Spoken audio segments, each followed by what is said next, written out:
So we are streaming with another awesome person with us this very moment, ladies and gentlemen. So we're joined by a young artist whose journey is as powerful as her name, Onblusbaar, meaning unquenchable, from singing in the car as a little girl to becoming a songwriter, producer, and sound engineer. She's built a career that's as inspiring as it is creative.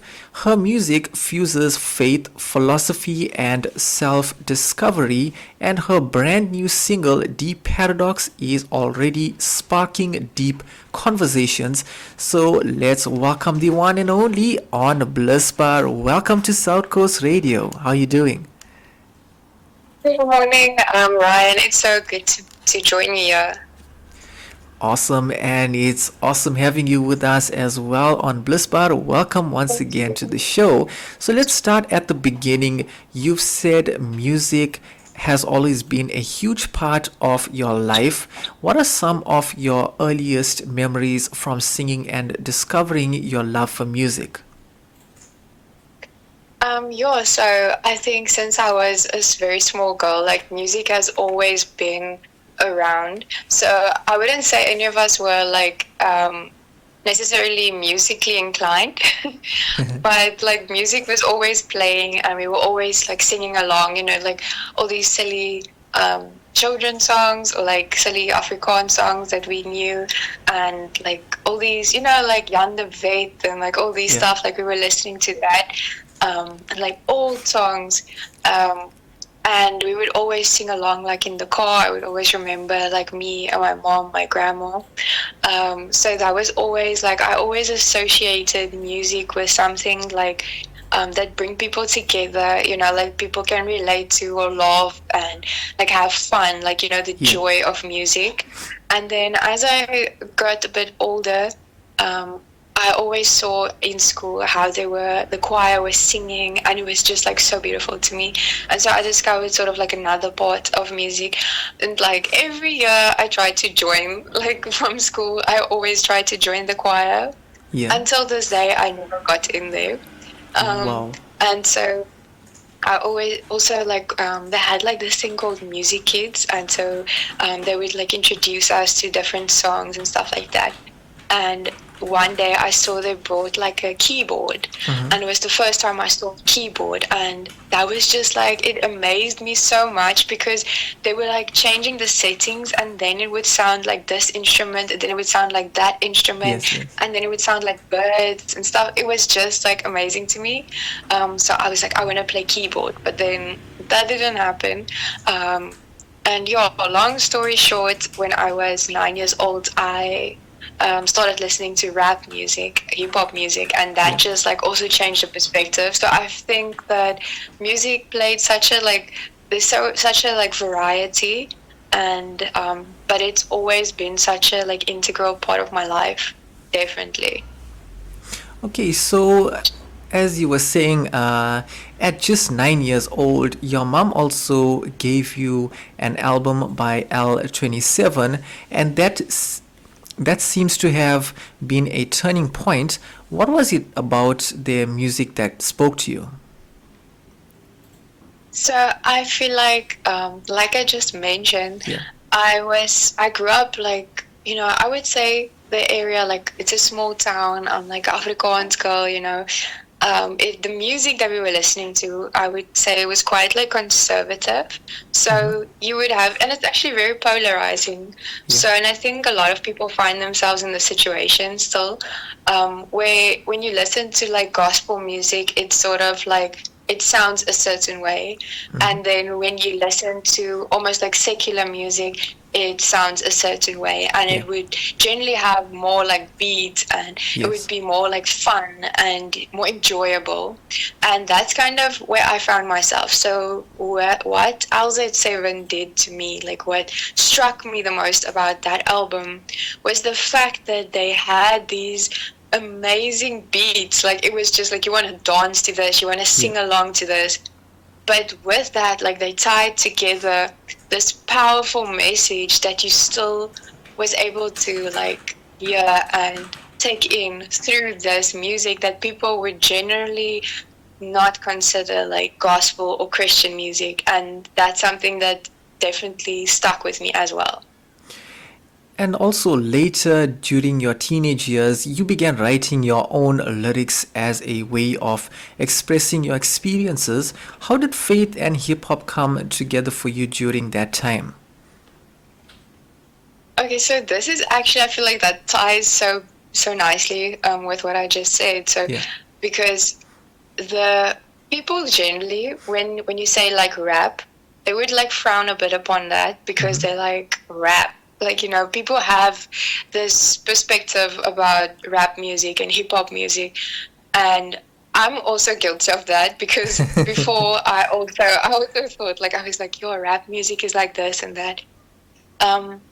But definitely the fact is when I use the word faith or God or Christian together with words like hip hop, it's almost like a lot of people feel like that's like a curse word, if that makes sense. Yeah. And I think the crazy thing for me is why I feel so strongly about that is because if it wasn't for this music, I don't think I would be where I am right now, because through like very hard times in my life, that's what kept me close to God. So, and actually every time I think about this, I can't help but feel like so like joyful about it, because it just reminds me how intentional our God is.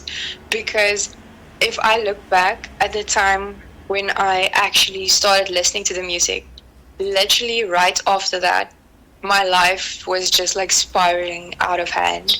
And like as a primary school girl, like, I mean, I don't know where I would have ended up, but it's literally the truth that was found in this music that I could relate to that kept me close to God. And that is just like why this music is so powerful for me personally. Now you've come a long way since performing locally, from winning competitions like Muscle Bass Got Talent and Hardkey Rap competition to your viral hit Ya Bra. What was that breakthrough moment like for you when you realized this is what I am meant to do? So I feel like sometimes that like God gives me these moments quite often, in the sense that I feel like sometimes, as I mentioned earlier, Yeah. As a child, I went through like a lot of stuff, like a lot of rejection when it came to music. So I've always had this thing like, I feel like I can't do music, you know, but I really want to. So I have this like passion still burning inside. And so I feel like often he shows me these, like, he gives me these moments where I can feel like, okay, this is what I'm meant to do, honestly. So, but I think a big thing was while I was busy with a music video shoot. So it was my first time ever, because I got second place in the Mavericks Underdog singing competition, which was a big deal because I didn't think anything of it because it's a singing competition. Yeah. And I was the only rapper. And so one of the prizes was like they reproduced my one song for me, and then they did a music video shoot for me. And I remember like standing there, like busy with the video and everything, and I was just looking around, and I was just thinking like, wow, like I feel like this is what I want to do. And that was still like as a schoolgirl. So for me, that was like quite a big moment actually. But also I feel like recently I've also like felt this thing where, because I really want to learn how to play piano properly. Okay. And that's something I tried at school, and also like a lot of rejection and stuff. And I just came to a moment where I just felt like I had a lot of anxiety and stuff about this. And I just got this word that like, what if the reason you're being like attacked in this single place the whole time is because the enemy is trying to stop exactly what God wants to use. And True. so I feel like that was also like so like powerful for me, like that moment of like just trying to overcome this anxiety that like was, you know, like caused through a lot of things that happened.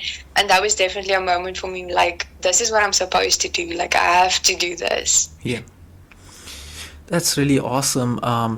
Onblusbaar, and then also your new single The Paradox has such a profound message about worth, faith, and identity. What inspired the song?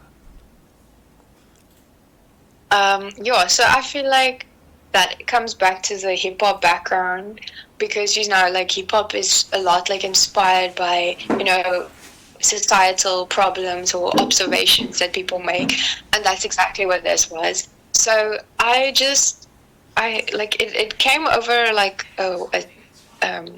it stretched over a plan of time.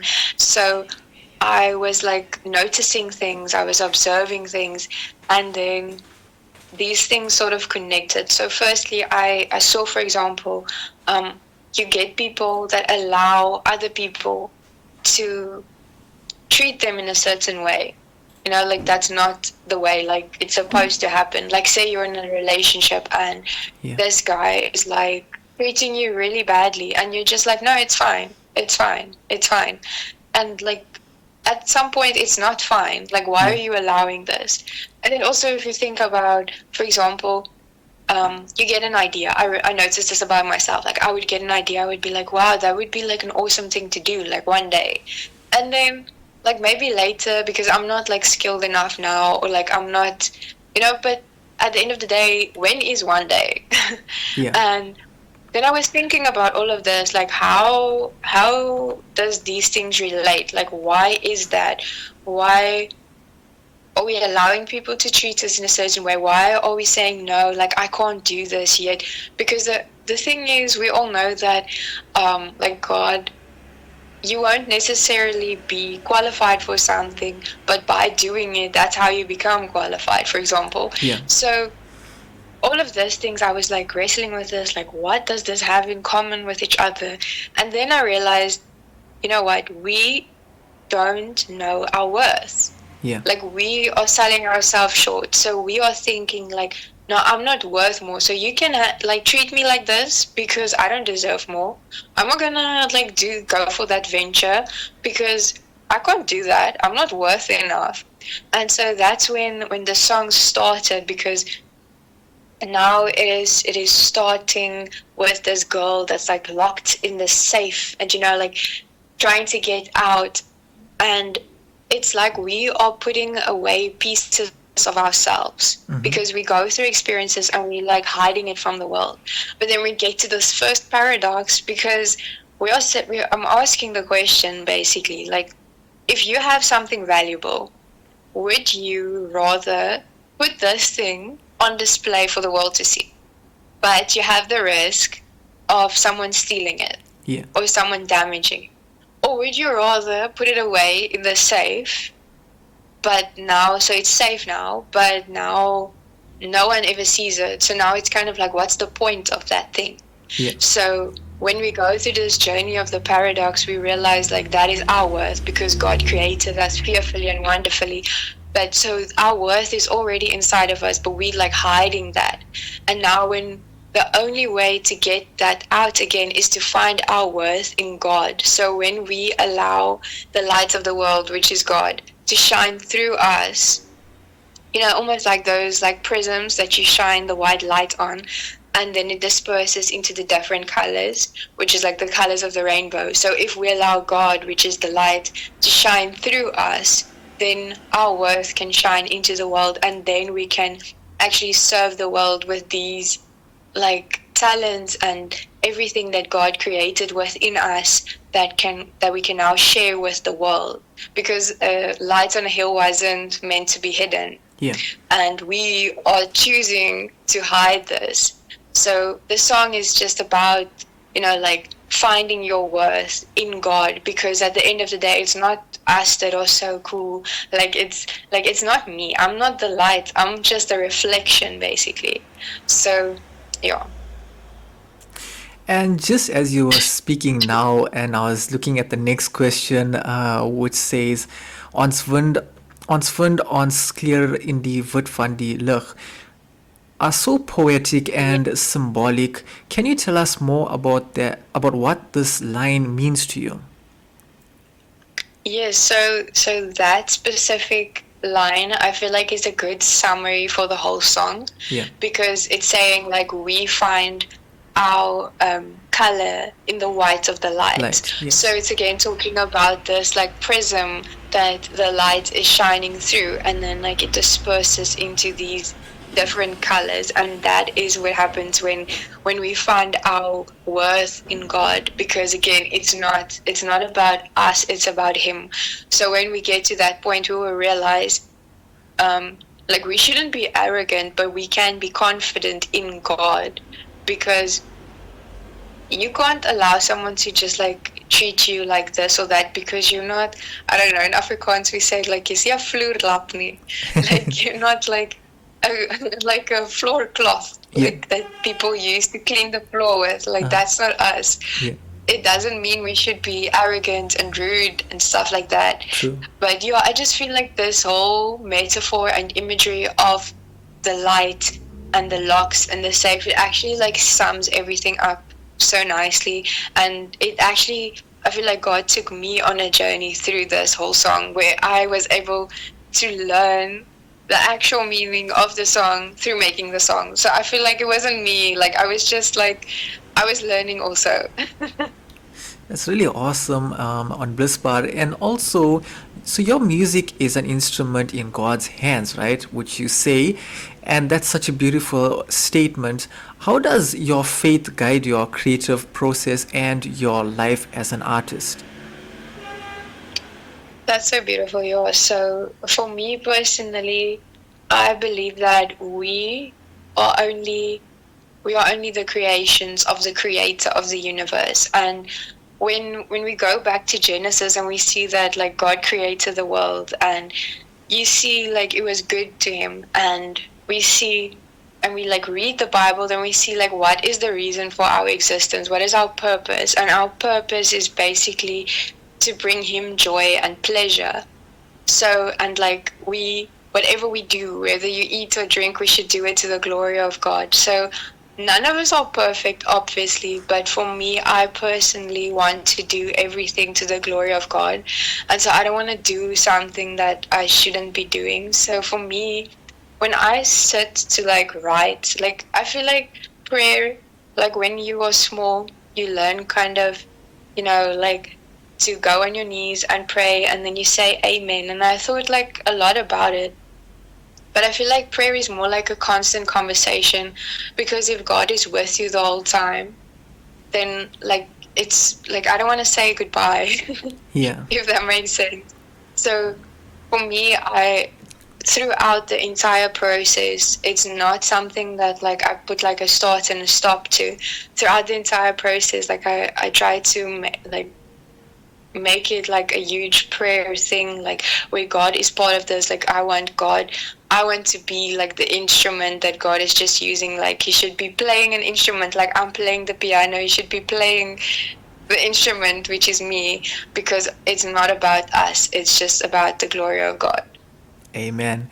And so, on the topic of instruments and music, you're not only an artist but also a sound engineer and producer. I think I'd say in a nutshell, you're like the gospel version of Dr. Dre, you know? Yeah. So, how has learning the technical side of music influenced your creative style? That's actually such a good question. I feel like when I started, I feel like personally, I felt I got worse before I got better. So, because first of all, like how I started off was I was just like learning the words to the songs. And then I was like, my mom, like we were driving in the car and I was like telling her, like doing the song. I was like, look, I learned the song. And then she was listening. And then she looked at me and she was like, wait, you're rapping. And then I was like, I only realized like what I was doing. And so later on, then I started writing lyrics, but I struggled with the rhythm of it, like, because for me it was about the words, and then I was listening to a lot of speed rap, so it was like, how fast can you say this? And then I went through like this whole journey and like growth, and then when I started when I was in Onblusbaar's Got Talent, one of the judges, he introduced me to like recordings and stuff. And I never realized it's something like you can do yourself, like you can buy equipment, you can do it at home. I never knew that. And so that actually introduced me to it, and that ended up like how I started studying sound engineering. And now when I started studying, I realized how little I knew, because I didn't know like BPM. Yeah. I didn't know like compression and like all this stuff. Like I didn't know anything. So first, I was like, they're like, okay, you have to do like a bass line. I was like, what's a bass line? Yeah. So it started so raw. And so before I started studying, I was like putting stuff together. So I was like being so like creative. Like I sliced up different beats and put them together. So it gave me a lot of freedom. Yeah. And now I felt confined, because I was like, now I have this timeline and I have this BPM and I have to stick to this. So it was like really difficult. And I was like, now I have to have chords and I have to have a bass line. And like, I don't know what to do. So for me, it was very overwhelming at first. Yeah. But as like you practice and practice and practice more and more, and you start to hear like, hey, this actually sounds like something. It sounds like a song. Now I feel like it's starting to give me more freedom, because I'm still very far from where I want to be, definitely. But for example, this song, the Paradoks, was the first one I ever wrote like with piano. So like I was playing the actual piano while like writing the lyrics, getting the chords and everything. So for me, that was like a very big like milestone. And I feel like when you get to the technical stuff, it actually gives you now more freedom, because now you're able to express. Because if you hear something in your head, now you're able to be like, oh, if it sounds like this feeling, or it feels like this, it should sound like this, then I must use this chord, or I must use this effect. So I feel like there's so much creativity actually in the technical, which is really amazing. And like I said, I'm not where I want to be yet, but definitely. You will get there, that's for sure. And finally, after the Paradoks, what's next for you, and what can fans expect from Onblusbaar in the coming months? So I am busy with a music video. It's taking a bit longer than was expected, but it is coming. It is coming. And my website is also like currently up and running, which I'm very excited about. And also I'm busy with new music, new videos, and some performances that are lined up. So like constantly working and putting out new stuff on social media as well. So Awesome stuff Onblusbaar, and thank you for sharing your story and your light with us today. Your journey truly shows that purpose, faith, and perseverance can turn any dream into reality. That's really awesome. Thank you so much, Ryan. Like, I really appreciate this conversation. I really enjoyed it. Likewise, even I did as well. And also to the listeners, to everyone listening in, make sure to stream Onblusbaar's brand new single, The Paradoks, available now on all digital platforms. You can follow her journey online and keep an eye out for more inspiring music from this unstoppable talent. As she's mentioned, there is some new stuff coming soon, so stay tuned for that. The radio station you can't live without. This is your radio. This is South Coast Radio.